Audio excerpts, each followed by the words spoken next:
una negociación final donde se encabronó ya Cárdenas y dijo a la chingada y se hace la expropiación, pero nunca hubo un plan, porque siempre nos venden como que la idea de que la nacionalización es la culminación de la Revolución de México y que fue como el gran plan maestro para tener el recurso más importante y el motor de la nación y de chingada. No fue así, fue producto de un hormonazo.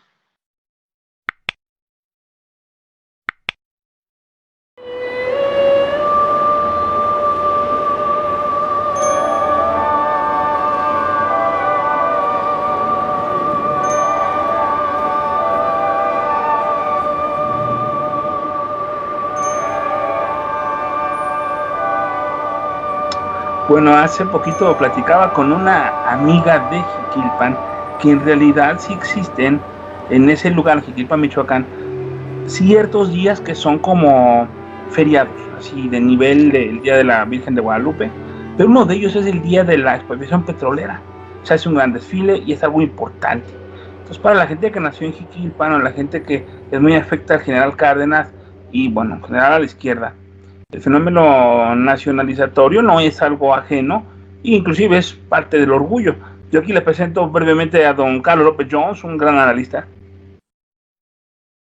Muchísimas gracias, general, como siempre, a tus órdenes para platicar contigo. Gracias. Y aquí introduzco ya con estos a don José Antonio García Nieto, precisamente del periodismo de las artes, pero que se lance directamente con esta diatriba que nos trae. Por favor, querido amigo. Qué bueno que tocas lo de Jiquilpan, que es la meca del cardenismo, es el pueblo de Lázaro Cárdenas, y es, curiosamente, fíjate, también el lugar donde nació el padre Marcial Maciel. Mira, da para todos los extremos ese sitio de México. Bueno, hoy yo quería hablar un poco de este fenómeno, de este entusiasmo mexicano y sobre todo gobernícola por las nacionalizaciones. Desde que se hizo la nacionalización petrolera, ha sido una especie como de meta, de misión, de timbre de gloria, de momento culminante de llegar al orgasmo de un presidente revolucionario, el poder nacionalizar algo, lo que sea. Yo siempre he pensado que la nacionalización que deberíamos hacer es de los jugadores de la selección argentina o de la de Inglaterra, y el que haga eso para que ganemos un mundial va realmente a pasar a la historia. Pero les voy a contar ahora la increíble y triste historia de cómo fue realmente la nacionalización mexicana, que nos la han vendido como el momento culminante de la lucha social de la Revolución Mexicana, y que fue en realidad el producto de un berrinche de Lázaro Cárdenas. Jamás fue un proyecto nacionalizador, ni estuvo en sus deseos, ni fue algo previamente concebido, fue verdaderamente un hormonazo. Sale de aquí, de este bonito libro de pendejadas, de más pendejadas célebres en la historia de México. Verán, el que realmente nacionaliza todo, absolutamente todo, es Carranza, que en la Constitución de 1917 mete el artículo 27 que dice que todo lo que esté en el subsuelo pertenece a la nación. Así que petróleo, carbón, diamantes, oro, plata, zinc, hasta los muertos que enterraron le pertenecen a la nación si están debajo de la tierra.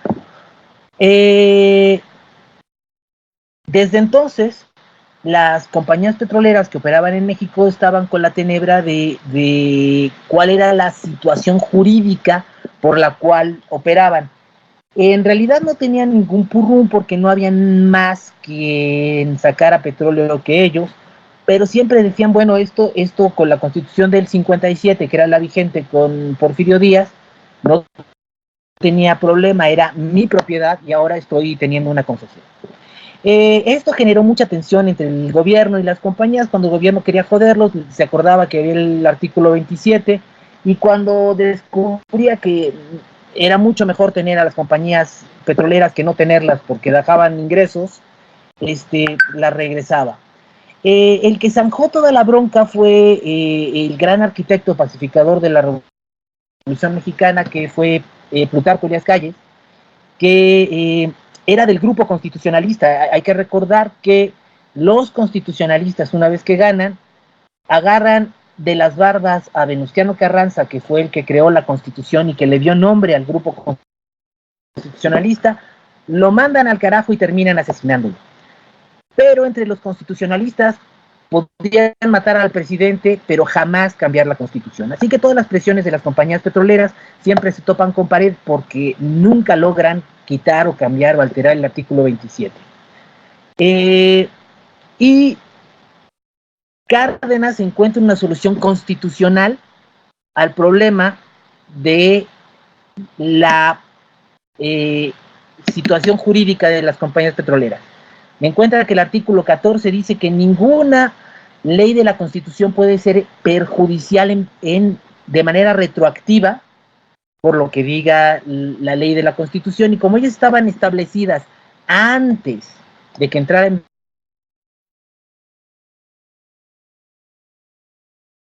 fórmula constitucional para permitir que esa contradicción se resuelva de una manera institucional y todos contentos. Todo estaba muy bien hasta que llega Lázaro Cárdenas, que corre a Plutarco Elías Calles, y para consolidar su poder inventa la dictadura perfecta. Cárdenas inventa el PRI y inventa las instituciones corporativas que formaron lo que llamó luego Ibargüengoitia la dictadura perfecta mexicana. Y en su afán de tener el control y todos los hilos agarrados, el presidente crea estos sectores del PRI, que además inventa el PRI Cárdenas, inventa el sector campesino con la CNC, inventa el sector obrero con la CTM, inventa todo lo que no podía hacer ni obrero ni campesino, lo mete a la CNOP y ahí tiene agarrado de los kiwis a todo México. Y había, quiero recordarles, 25 empresas petroleras en México. Y estas empresas tenían cada una su propio sindicato, con el fin de hacer más sencillo y sobre todo más directo el control del presidente sobre todos estos grupos obreros. Dicen, vamos a hacer un solo puñetero sindicato de los trabajadores petroleros que tenga un solo líder que yo pongo y ya, santas pacuas. Lo que quería en realidad Cárdenas era el control político de ese grupo. Este sindicato se crea y manda solo 2 peticiones en su contrato colectivo de trabajo en 1935. Cárdenas llega en el 1934. Es el primer presidente que le toca inaugurar los sexenios. Y piden jornada laboral de 8 horas y que si se enferman les paguen todos el salario completo durante la convalecencia.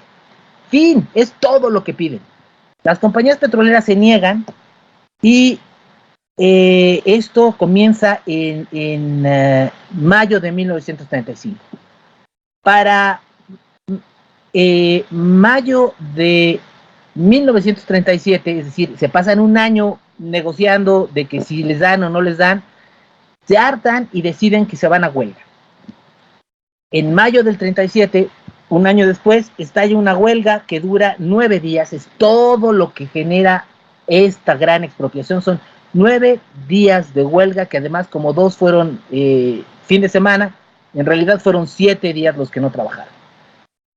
Como era una bronca no tener a las plantas petroleras chambeando, lo que hace Cárdenas es meter a la Junta de Conciliación y Arbitraje y a que decida un juez quién tiene la razón en lo que se logran negociar, y hace una mesa de diálogo donde nadie se sienta.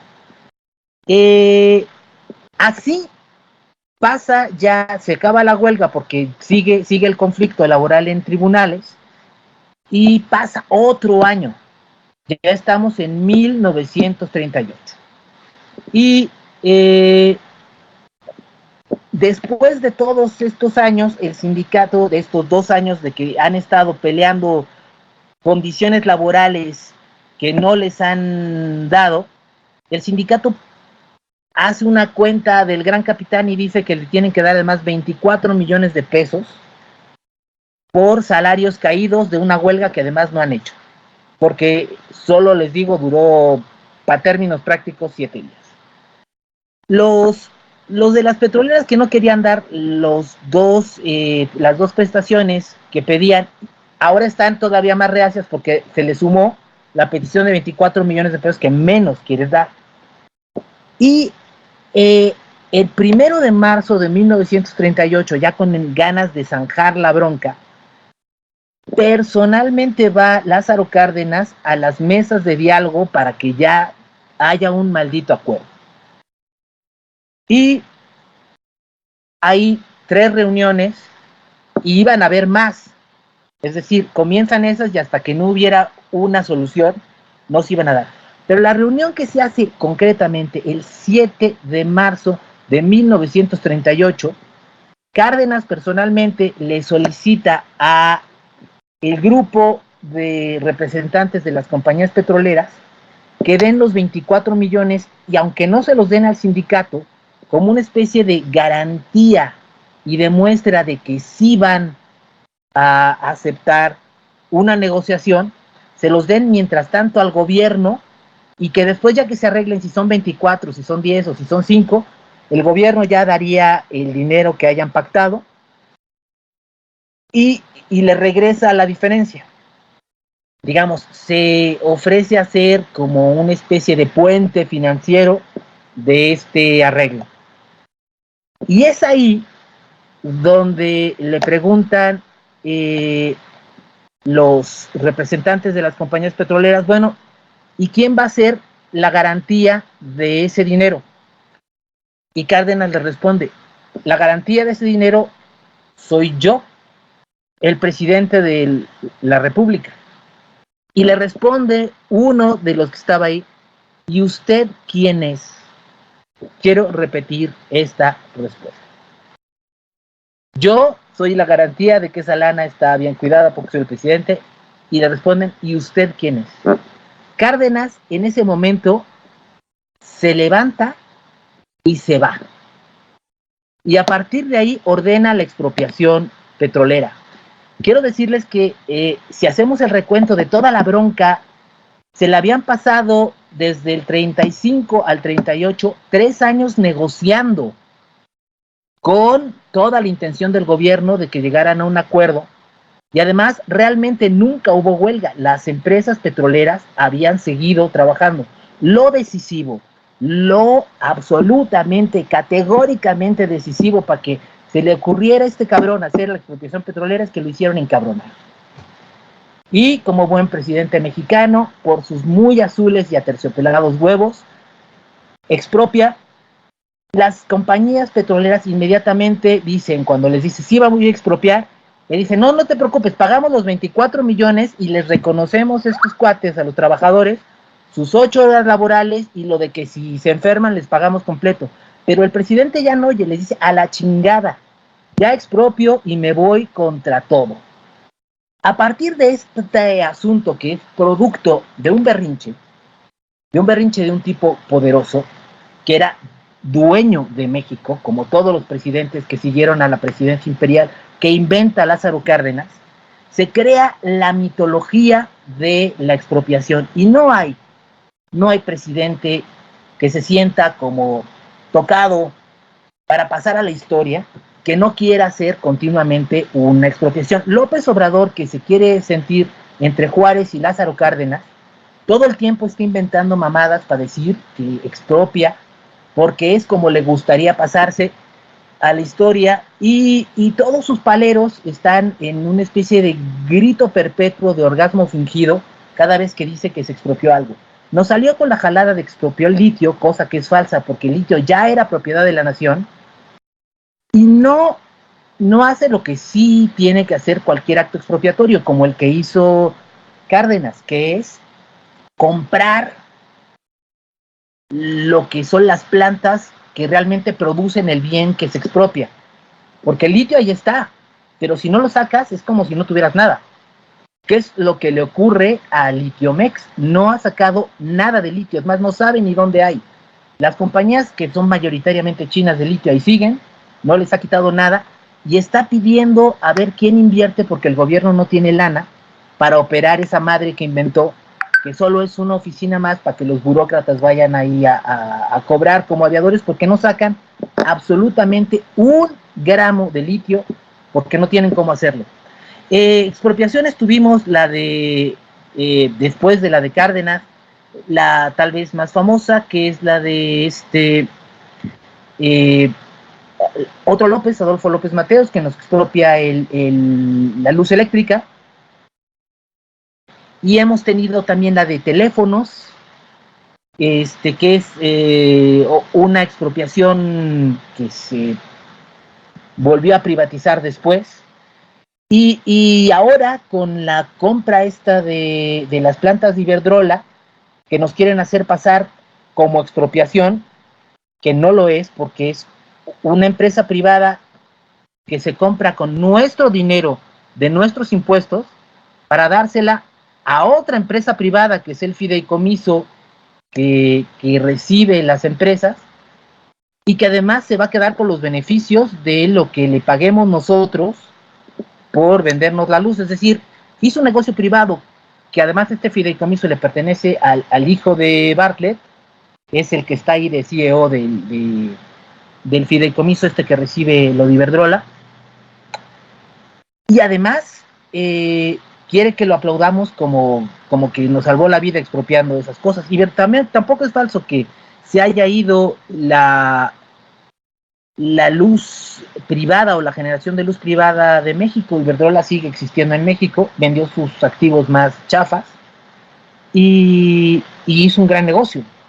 Creo que realmente, más que llamarlo expropiación, lo que debemos decir es que López Obrador es el empleado del mes de Iberdrola. Les consiguió una cantidad de lana que no hubieran podido sacar por las madres que tenían de ninguna manera.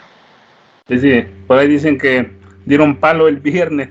Entonces, pues, fue de hecho, como ya no ven garantías, como muchas empresas, de seguir invirtiendo en México, Iberdrola se va a poner esas plantas de luz eléctrica a Estados Unidos. Para que te des una idea de lo que perdimos con esta pendejada, el gobierno de México le paga a Iberdrola $6,000 millones por sus 13 compañías.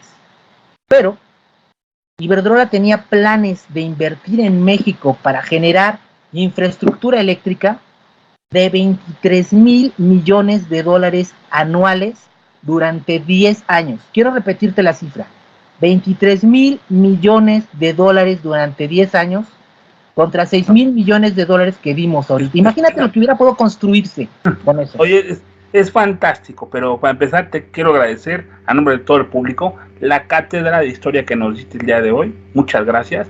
Y estás pisando terrenos de López Jones. Perdón. No tanto el futurismo, pero sí la proyección a futuro de los bienes financieros. Entonces, en esto que nos planteas, es el balazo en el pie más grande a lo mejor de la historia.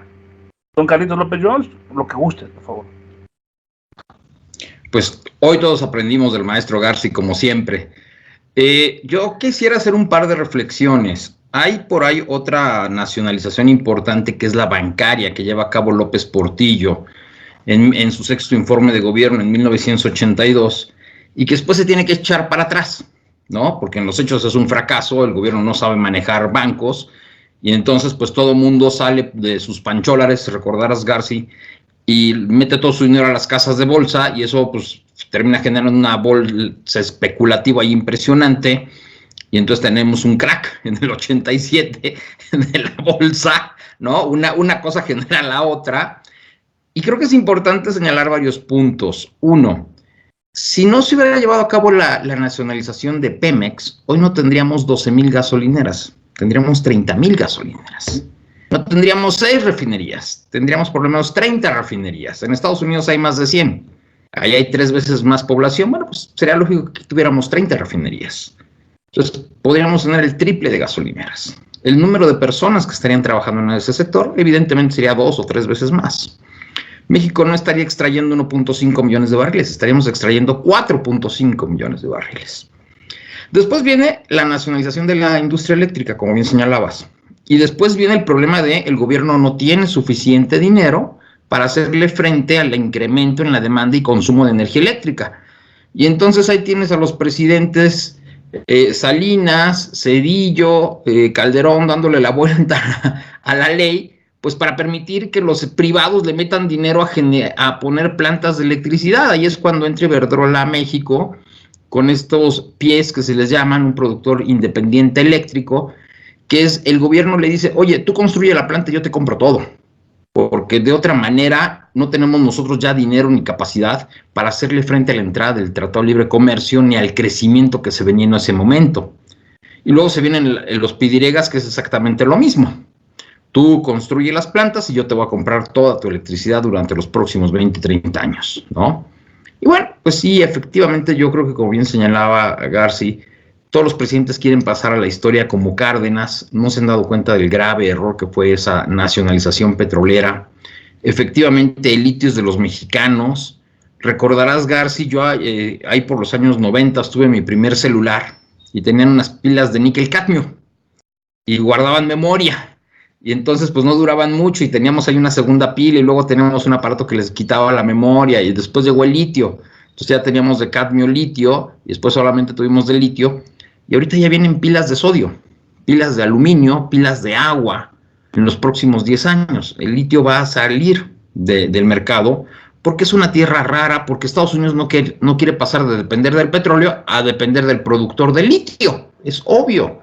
Quieren productos que sean fáciles de conseguir en todos lados, que sean baratos y además, pues para el que lo consigue es un gran negocio. Entonces, hay una gran cantidad de laboratorios que están buscando nuevas alternativas a las pilas y seguramente hacia 2030-35 tendremos otras pilas comerciales que no van a ser de litio. Como bien señalaba Garci, pues para extraer el litio requieres por lo menos 5 años para extraer el primer gramo, porque hay que hacer estudios, hay que traer gente que sí le sepa. Es toda una curva de aprendizaje que el gobierno, pues por lo menos este sexenio, no va a extraer 1 gramo de litio. Eso que nos quede claro a todos los mexicanos. Tal vez si le dices a Tesla, oye, tú que tienes experiencia en extracción de litio, mira, ahí tengo unas reservas, pues sí, a lo mejor hacia 2026-27 empezará por estos 4 o 5 años a hacer la prospección, los primeros análisis, ver si es rentable lo que hay ahí y empezar a extraer el litio. Pero será hacia 2026, 2027. Creo que la gran lección que nos dejan las nacionalizaciones es que no es una buena idea. No es la función del gobierno ser empresario. La función del gobierno debe ser rector, generar las condiciones para que el mercado trabaje perfectamente bien. Y hoy tenemos un buen ejemplo en el sector telecomunicaciones. Todos los años pagamos un poquito menos por mucho más en nuestros planes de datos. Antes pagábamos 1,000 pesos, luego 900, luego 800, 700, 600 y hoy tenemos no sé cuántos megas en nuestro celular. Tenemos equipos de punta en nuestra casa, tenemos equipos de punta en nuestras manos y eso es porque hay mucha competencia. Porque el gobierno no maneja ninguna de las torres de telecomunicaciones. Son empresas privadas las que se encargan de darle a otras empresas privadas el servicio y así todos compiten. Ahí tenemos un buen ejemplo de lo que se podría hacer. En 2013, con el caso de la energía eléctrica, ya finalmente dejamos de darle la vuelta a la ley, pudimos tener una reforma energética en términos eléctricos. El mercado eléctrico queda dividido en 4 sectores. Generación, luego transmisión, que son estas grandes cables que vemos en las carreteras, distribución, que son todos los cables que vemos en las calles de nuestras ciudades, los postes y demás, y consumo. Y dejó el gobierno, le dio miedo, y dejó transmisión y distribución solamente a CFE.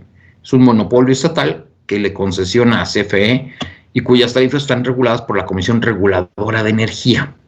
Pero en generación, que es donde está Iberdrola, ahí puede entrar el que sea. Incluso nosotros podemos poner paneles, nada más hay diferentes permisos. Cuando somos pequeños no necesitamos un permiso específico de la Comisión Reguladora de Energía. Estamos hablando que más o menos cada año aumentan entre 50,000 y 100,000 techos solares pequeños en México.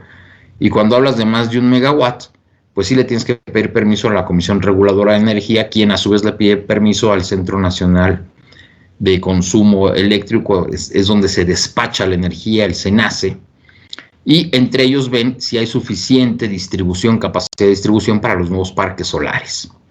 Lamentablemente, bueno, pues este gobierno, lejos de permitir que entren nuevos jugadores a generación de electricidad, pues lo que ha hecho es pararlos en la CRE. La CRE no les da permiso y entonces pues hay miles de millones de dólares parados ahí, en permisos que no se han dado.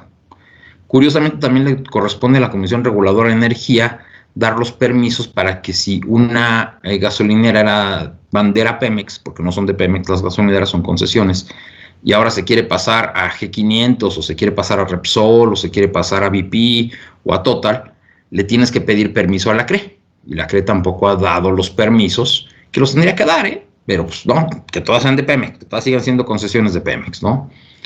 Pero al final del día volvemos al mismo tema. Una nacionalización no es una buena idea. Es un gobierno que no está entendiendo cuál es su labor de organismo regulador, generador de las oportunidades necesarias para que sean los privados los que arriesguen su dinero, los que generen los empleos y en consecuencia pues obtengan utilidades u obtengan pérdidas, pero que el gobierno solamente obtenga beneficios de esta regulación. El gobierno no tiene ningún problema si el día de mañana AT&T o Telmex o quien ustedes me digan, Telcel, corre gente o despide gente. Él gana dinero porque pues, cobra el ISR a la empresa, cobra el ISR a los empleados y cobra impuestos cada vez que esos empleados consumen. Y estás generando nuevos y nuevos empleos. Tan solo piensa qué sería si en lugar de tener 12,000 gasolineras en el país hoy tuviéramos 30,000. O si en lugar de ser refinerías, hoy tuviéramos, no sé, 20, 30, sin problemas. Y lo que hoy sería del país, si en lugar de dejar de frenar los permisos en la CRE, hoy tuviésemos todos los permisos que fueran posibles. Sobre Iberdrola, bueno, pues México sigue sin entender dónde estamos. El resumen es realmente sencillo. El mundo está pensando en bajar su huella de carbono. Si tú hoy le preguntas a un joven en qué quieres que se invierte el dinero de tu Afore, en un proyecto contaminante o en un parque solar, te va a decir en un parque solar, porque hay transición energética, porque me enseñaste que estamos destruyendo al mundo. No quiero que mi dinero se vaya a refinerías, no quiero que mi dinero se vaya a empresas contaminantes. Cuando CFE se hace cargo de la operación de estas 29 plantas o 13 plantas, está aumentando su huella de carbono. Nos tiene que quedar claro. Cuando Pemex toma Deer Park, está aumentando su huella de carbono. Cuando Shell vende Deer Park, está bajando su huella de carbono y aumenta el valor de su acción porque más gente dice, Shell sí está comprometida con el medio ambiente y Shell sí está haciendo las cosas correctamente. Con el dinero de Deer Park, Shell está construyendo parques eólicos en Europa para generar hidrógeno verde. Con el dinero que obtiene Iberdrola aquí, reduce su huella de carbono, ya no va a tener energía gris en México, solamente va a tener energía verde, y ese dinero lo va a utilizar para construir parques eólicos y solares alrededor del mundo. Está reduciendo su huella de carbono. Y ojo, eso tiene graves consecuencias para las finanzas de Pemex y de CFE. Pemex ya tuvo que pagar tasa de 10.35 cuando la tasa tenía que haber sido de 5 a 6% cuando mucho, por haber comprado Deer Park. Porque el mundo le dijo, tú estás contaminando, tú no eres una empresa neutral en emisiones de carbono. Vamos a ver a CFE, que ahorita trae pérdidas, cómo le va el día de mañana que quiera salir al mercado. El mercado va a castigar a CFE por aumentar su huella de carbono, porque una Afore no va a querer financiar proyectos contaminantes. Un banco no va a querer financiar proyectos contaminantes. Si los estudiantes se enteran, si los jóvenes se enteran que mi banco está financiando proyectos contaminantes, van a sacar su dinero del banco. Y lo acabamos de ver hace 3 semanas. El 20% de los ahorradores de Silicon Valley Bank sacaron su banco y lo quebraron. En cualquier lugar del mundo, no importa cómo se llame el banco, Alemania, Suiza, España, Francia, Estados Unidos, México, si el 20% de los ahorradores saca su dinero, quiebra el banco. Eso es lo que no estamos entendiendo en México. Pues, primero, muchas gracias, López. Yo tenía muchas ganas de verte y de escuchar tu opinión sobre esta coyuntura que tenemos ahora del asunto de Iberdrola, del asunto en general de las de las energías limpias y las energías sucias, y sobre todo del pésimo negocio que estamos haciendo, invirtiendo, ahora sí que comprando, dando oro por espejitos. Creo que fue totalmente contundente y certero en el asunto, y además también está la bronca que a futuro apostarle a la energía fósil es un despropósito, porque esa sí se va a acabar. Es un recurso no renovable. Además, si le apuestas a que vas a crecer con eso, estás apostándole a que en algún momento te vas a quedar sin balas, ¿no? Para ese tipo de pistola energética. Mira, hacia 2030 viene una cosa en el mundo que se llaman impuestos verdes. Esto es, si yo empresa norteamericana, si yo empresa europea estoy invirtiendo para ser verde en todos mis procesos, le voy a exigir al gobierno de mi país que no permita que se importen productos grises de otro país. Entonces, la manufactura mexicana tendrá que demostrar en la frontera que todo el producto manufacturado en México se manufacturó con energía verde, porque si no, nos vamos a hacer acreedores a esa manufactura a impuestos verdes, porque no va a ser justo que nosotros utilicemos energía gris y los otros utilicen energía verde. Pues ¿de qué se trata? 1, 2, el mismo tema de financiamiento obliga a las empresas a que todas sus instalaciones sean verdes. Esto es, las automotrices y su manufactura le dicen a todos los países en los que operan, o eres verde o me voy, punto. Y no es por ti, es por mis accionistas. Mis accionistas me están obligando a ser verde. ¿Por qué? Porque mi publicidad hacia los jóvenes, que son la mayor parte ya del mundo, es: soy una empresa automotriz verde. Todas mis operaciones son verdes en todo el mundo. Entonces no puedo tener operaciones no verdes en una manufactura mía en México. ¿No eres verde? Ok, no te preocupes, me voy. Encontraré otro país en donde sí quieran ser verdes. Hacia allá va el mundo, y rapidísimo, rapidísimo.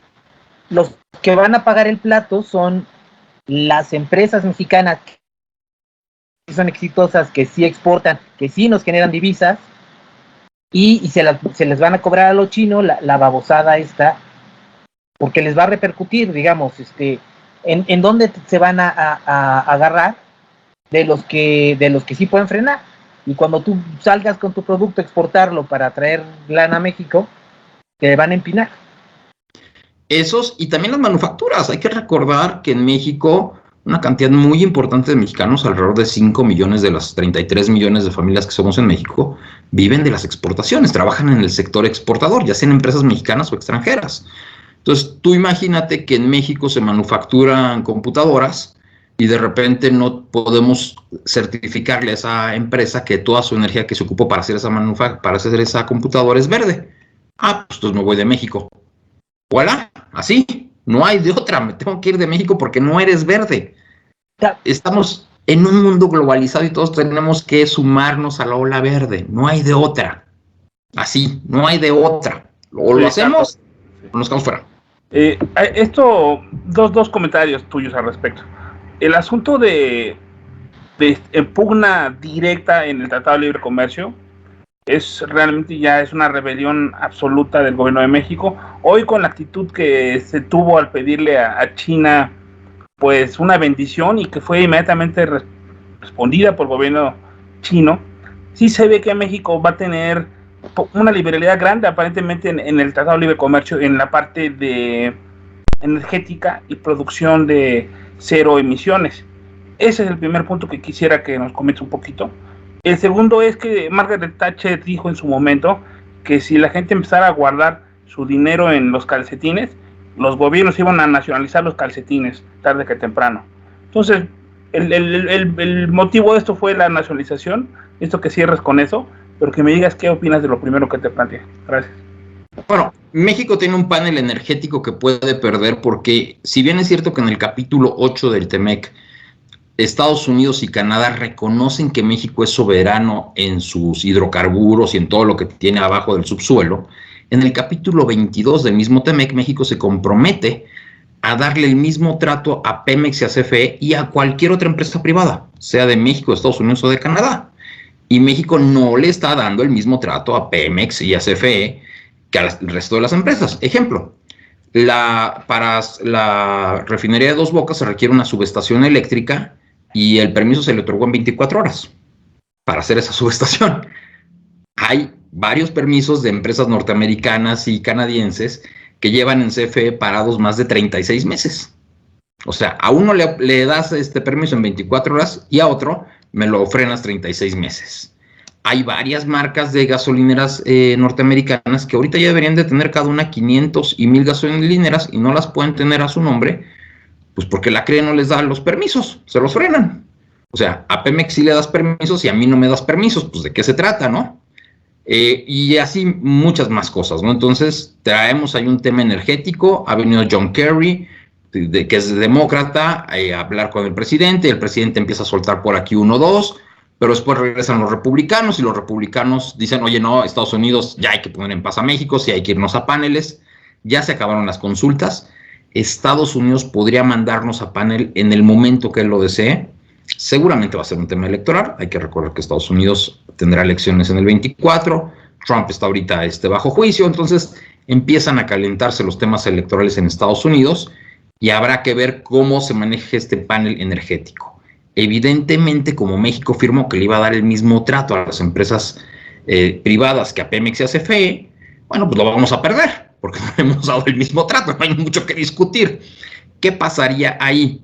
Que si perdemos el panel, Estados Unidos y Canadá nos pueden poner aranceles por 30,000, 40,000 millones de dólares de manera unilateral sin que México los pueda responder. Esto es, podrían ponerle un impuesto al aguacate mexicano de $2 por libra y nos sacan de mercado. El objetivo de poner estos aranceles es que los productores de otros productos se quejen con el gobierno mexicano y le digan, oye, por favor, tienes que ceder. Y no nos interesa, ¿no? Ese es el objetivo de este tipo de argumentos, que le pongas aranceles a todo lo que no afecta al gobierno norteamericano como tal, pero que sí afecte al productor mexicano.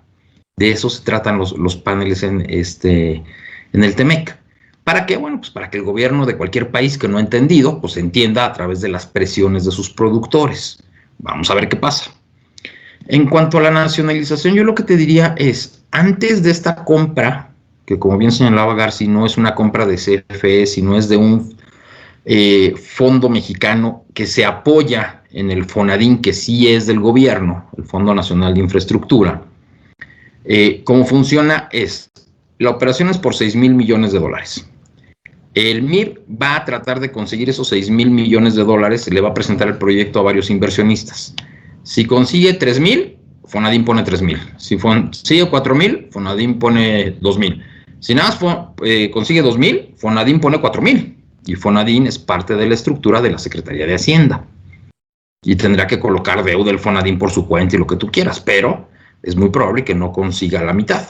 Muy probablemente estamos hablando de que FONADIN va a tener que poner 4,000 o 4,500 millones de dólares. En consecuencia, no podemos hablar de nacionalización de una operación entre dos particulares. Estás hablando de una compra-venta entre Iberdrola y el MIB. Entonces son dos particulares. Dice el presidente, es que pasa CFE de producir el 36%, ahora a producir el 55% de toda la energía que se consume en México. Y eso no va a evitar los apagones. Eso no va a evitar que aumente el consumo. Y además Iberdrola se mantiene como la empresa privada más importante en generación eléctrica verde y utilizará parte de esos 6,000 millones de dólares en construir nuevos parques solares y eólicos en México. Habrá que ver qué cantidad lo ocupa, pero para seguir creciendo. Se deshace de un equipo viejo, le pagan como si fuera nuevo y con ese dinero vuelve a crecer Iberdrola. Negociazo para Iberdrola, sin lugar a dudas. Te voy a dar un dato. El Parque de las Ventas 3, porque hay Ventas 1, Ventas 2 y Ventas 3, está ubicado en Oaxaca. Fue de los primeros lugares de parques eólicos en el mundo importantes. ¿Por qué? Pues porque en el istmo hay una gran cantidad de aire. En ese momento los aerogeneradores eran de 1 megawatt. Se pusieron de 0.85 megawatts por temas sociales ahí en Oaxaca. Son 121 generadores De 0.85 estás hablando de 100 megawatts, 103 megawatts los que produce las ventas 3. Si yo ahorita salgo a mercado y digo, oigan, quiero 120 generadores de esos usados, ¿en cuánto me los venden? A nivel mundial, como al paso del tiempo ha sido aumentando la capacidad de los aerogeneradores, pues quienes tienen buenos lugares dicen, pues quiten los aerogeneradores viejos de 1 y de 2 y tráiganse de 3 y de 4, porque ahí es donde hay aire. Las corrientes de aire que necesitan no están en todo el planeta, están en lugares muy específicos. Entonces a eso se le llama repotenciar. Quitas aerogeneradores viejos y pones aerogeneradores nuevos. Es un proceso que se da en todo el mundo. Entonces hay todo un mercado secundario para este tipo de operaciones. Oigan, yo no tengo tanto dinero, voy a comprar uno de segunda mano, véndanme uno de 0.85. ¿En cuánto se venden? $200,000. Oye, hay que traerlo a México y colocarlo en México, pues $50,000 más, $1,000,000 por cada equipo, suena razonable, $250,000. ¿En cuánto se los vendió Iberdrola a MIP o a CFE? En $620,000 cada uno. Vendió chatarra a precio de nuevo, para cumplir con el capricho y la ideología del presidente de CFE tiene que producir por lo menos el 50% de la electricidad que se consume en México. Una locura, sin lugar a dudas. Compramos equipo viejo a precio de nuevo. Genial, muchas gracias, maestro López Jones. Antonio García, cierra con lo que gusta.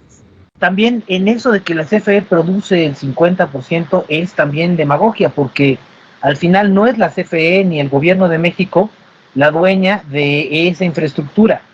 La opera, eso sí, pero además es como un negocio infame, porque a ver, esta empresa o este fideicomiso que es privado se compra con dinero de nuestros impuestos y van a ir los trabajadores de la CFE, que también pagamos nosotros, a operar esa planta, y los beneficios que deje esa planta, como antes iban a Iberdrola, van a ir a el nuevo ente privado que los tenga, donde está la familia Bartlett.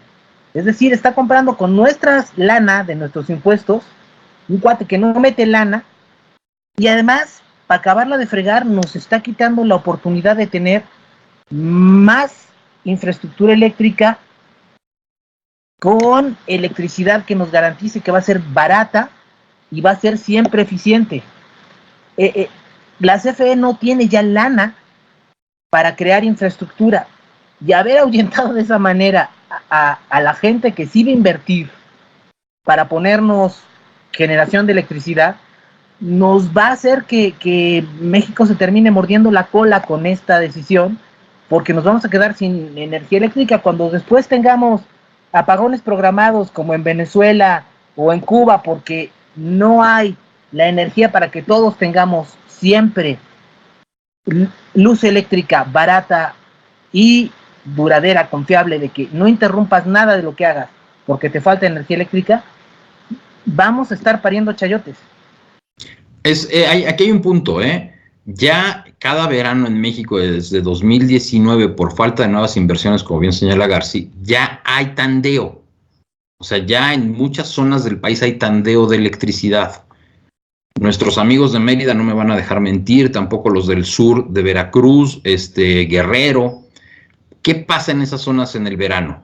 Pues aumenta el calor, aumenta el uso de aire acondicionado, aumenta el uso de ventiladores, y pues es tanta la demanda que no tengo suficiente electricidad, entonces tengo que apagar la colonia completa, así, completa. La razón, estamos a 120, pero si yo dejara nada más 110 o 105 para que todos tuvieran electricidad, cuando alguien ponga un motor, como no va a tener la suficiente velocidad, las cadenas que mueve se van a salir de su lugar y voy a quemar el motor. Entonces, para evitar ese problema, lo que se hace es que se deja sin electricidad colonias completas. Y CFE manda unos comunicados ahí de estamos reparando la zona. Oye, no lo hagas en el verano a 40 grados cuando todos necesitamos el aire acondicionado, ¿no? Y no, realmente es que no tiene electricidad suficiente porque no se han hecho las inversiones que se requieren. Ojo, La reforma eléctrica de 2013 considera que CFE no tiene el dinero. Entonces, ¿qué se hacen? Se hacen una cosa que se llaman subastas de largo plazo. Otra vez, abrimos, ya no es una concesión directa, es una concesión a quien mejor me ofrezca el precio más bajo. México obtuvo precios muy bajos de energía solar y eólica en 2017 y 18. Estamos hablando de precios de 1 peso con 50 centavos por kilowatt. Nosotros pagamos en nuestras casas 3 pesos. Entonces, incluso CFE se beneficia de esas subastas. ¿Qué es lo que se hace? Necesito 50 megawatts, hago una subasta, el que me la venda más barato se la gana. En Portugal, en España ya se han logrado precios de 0.50 pesos por kilowatt.